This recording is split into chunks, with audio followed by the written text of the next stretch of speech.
안녕하세요. 광단고 학생 여러분. 오늘 물리 거꾸로 수업 시작하도록 하겠습니다. 자, 오늘 배우려고 하는 거는요. 원자로에 대해서 배우고 방사선의 종류, 그다음에 방사선이 인체에 어떤 영향을 미치는지, 그리고 이것은 어디에 이용되는지 이런 것들을 좀 배우려고 하는데요. 우선 이걸 배우기 위해서는 지난 시간에 했던 걸 잠깐 기억해 봐야 됩니다. 지난 시간에 우리가 뭘 했냐면요.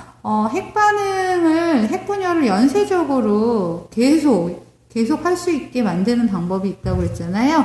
우라늄 235는 무슨 중성자에 의해서 핵분열이 일어난다? 그렇죠. 저속 중성자에 의해서 핵분열이 일어납니다. 그런데 얘가 분열하고 나온 요 세 가지, 중성자가 또 세 개가 튀어나오잖아요. 이 중성자는 무슨 중성자다? 고속 중성자다. 그런데 이 고속 중성자는 우라늄 235하고는 반응이 잘 안 일어나거든요. 그럼 멈추는 거예요. 여기서 핵분열이. 그런데 그럼 우리가 에너지를 더 만들 수가 없잖아요. 그래서 더 만들기 위해선 얘를 우라늄 235랑 충돌할 수 있도록 하기 위해서 얘의 속도를 어떻게 한다? 줄여야 된다. 그 속도 줄이는 걸 우린 뭐라 그런다?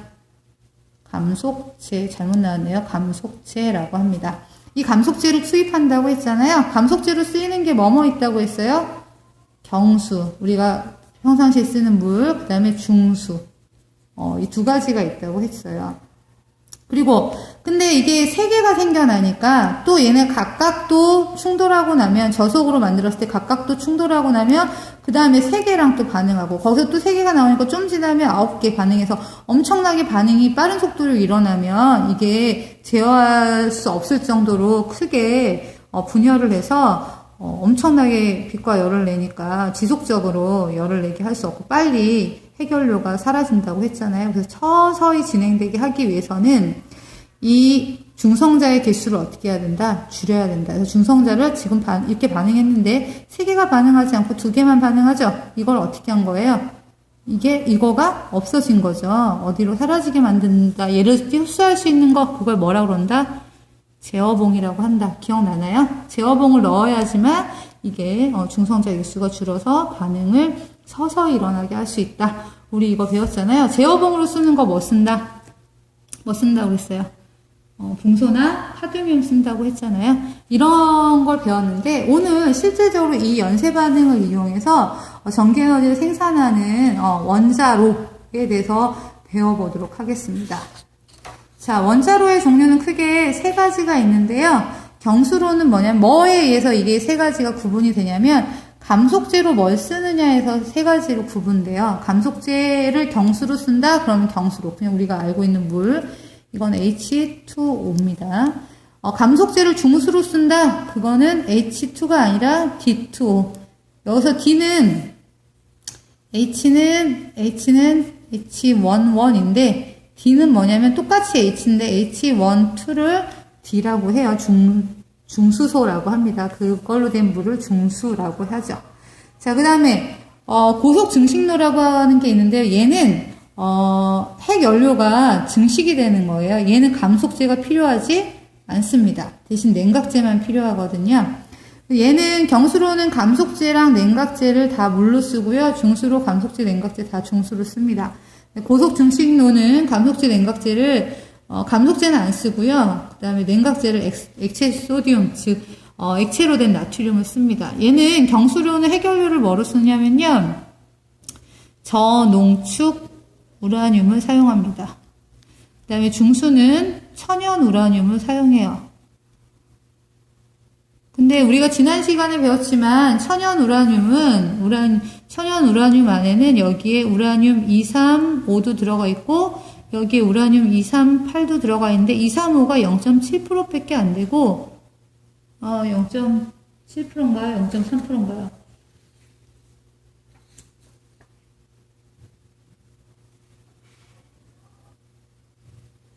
(0.7%밖에) 안 되고 얘가 99.3% 있다고 했잖아요. 그래서 이 0.7%밖에 안 되기 때문에 얘를 좀 늘려야지만 반응을 더 잘 일어나게 할 수 있어서 약 2% 정도로 얘를 농축시키는 걸 저농축 우라늄이라고 해요. 어쨌든 저농축 우라늄을 사용하고 얘는 그냥 천연 우라늄을 사용합니다. 이 장점은 뭐냐면 전홍축 우라늄의 장점은 뭐가 장점일까요? 이거 너무 구하기 쉽죠. 그래서 감속제 구입이 용이하다. 근데 단점이 뭘까요? 핵연료를 구입하기 어렵다. 비싸거든요. 근데 한편 중수는 어떻게 될까요? 중수는 장점이 뭐예요? 이거 농축하지 않아도 되죠? 그래서 핵연료 구입이 용이하고요. 대신 단점은 뭘까요? 중수가 잘 없거든요. 그래서 감속제 구입이 어렵다. 이게 있습니다. 한편 고속증식로는 뭐냐면요. 고속증식로는 얘 핵연료로 뭘 쓰냐면 플루토늄을 써요. 플루토늄을 쓰는데 플루토늄이 들어가 있는 어쨌든 그 우라늄 238 이런 거 들어가 있는 거 쓰는데요. 얘는 플루토늄이 분열하면서 고속 중성자가 나오거든요. 그 고속 중성자를 우라늄 238에 쏴요. 그럼 우라늄 238이 몇 번의 핵변환을 거쳐서 다시 플루토늄으로 변화됩니다. 그래서 원래 핵연료가 원래 우리가 공급하는 것보다 더 많이 늘어나요. 그 고속 증식연료라고 합니다. 얘는 플루토늄을 씁니다. 장점 뭘까요? 핵연료가 증식하는 거고요. 단점은 고속 중성자를 제어하지 못하기 때문에 핵반응이 엄청 빨리 일어날 수 있거든요. 그래서 제어하기가 어려워요. 자, 설치 발전하는 곳이 우리나라의 경수로는 고리, 영광, 울진 이런 게 경수로 발전하고 있고요. 우리나라 월성이 중수로 발전하고 있습니다. 고속중식로는 한참 지금 개발하고 있는데 개발돼서 가동하고 있는데도 있는데 많이 대용량으로 가동하지 못하고 있어요. 그래서 지금 미국, 일본은 가동하다가 멈췄거든요. 일본, 프랑스 이런 여러 나라에서 지금 개발 중입니다. 우리나라도 개발 중입니다. 자, 원자력 발전소의 장점, 단점이 뭘까요? 우선 가장 큰 장점은 뭐예요? 여러분들 이거 석탄으로 열을 내면 어마어마하게 많은 양의 석탄과 석유가 필요합니다. 그러나 원자력 발전을 하면 조그마한 1kg의 핵 연료로도 무지막지한 많은 에너지를 낼 수가 있거든요. 그래서 에너지 효율이 어떻게 된다? 높다. 적은 연료로 많은 에너지를 낼 수 있다라는 게 가장 큰 단점이고요. 가장 큰 장점이고 이게 효율이 높은 게 가장 큰 단점은 뭘까요? 여기서 뭐가 나올 수 있어요? 이게 반응하면서 여기서 뭐 나온다? 방사선이 나온다고 했죠? 이 방사선이 인체에 유해하거든요. 인체에 해를 끼치거든요. 이 방사선이 어렵고요. 방사선이 나와서 이게 인체에 유해할 수 있고 또 하나 핵 분열을 하면 핵 분열 후에 이런 물질들이 나오잖아요. 이걸 핵 폐기물이라고 하는데, 또는 이거 나오고, 또는 방사선이 있는 여러 가지 물질 이런 것들 나오는데, 그 핵 폐기물 처리가 되게 어려워요. 그 다음에 이거는 계속되는 게 아니라 핵연료가 다 사용되면 이게 더 이상 가동되지 않겠죠. 그래서, 되게 오랫동안 사용할 것 같지만, 사실은 30-40년이면 거의 가동을 멈춘다고 해요. 그런 단점이 있습니다. 자, 그러면 지금 원자로에서 여러분들 핵반응이 일어나면 방사선이 나올 수밖에 없는데 이 방사선의 종류에 대해서 좀 보도록 할게요. 핵반응에서 나오는 방사선의 종류가 알파선, 베타선, 감마선이 있습니다. 이 알파선의 본질은 뭐냐면요. 헬륨 원자 핵이에요. 즉 헬륨 He24 헬륨 원자핵이고요. 베타선의 본질은 전자였습니다. 전자는 어떻게 표시할까요? 양성자는 1이라고 표시하는데 전자는 그럼 어떻게 표시하면 될까요? -1이라고 표시하면 됩니다. 그 다음에 여기는 어떻게? 얘는 중성자, 양성자 없으니까 0이라고 표시하면 되고요. 얘는 전자기파, 우리가 배운 감마선 전자기파 배웠죠? 그 전자기파가 방사선의 종류 중에 하나인데요. 자, 여기다가 지금 라듐을 놔두고서 얘가 지금 핵분열이 일어났어요. 그래서 방사선이 막 나왔어요. 3가지 방사선이 나왔네요.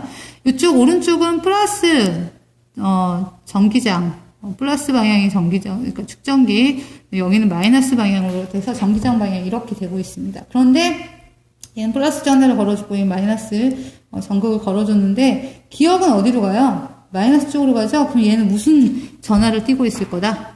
플러스 전하를 띠고 있을 거다. 니은은 무슨 전하를 띠고 있을 거다? 마이너스 전하를 띠고 있을 거다. 디귿은 아무 데도 안 가죠? 그럼 얘는 정기적으로 전하를 띠고 있지 않을 거다.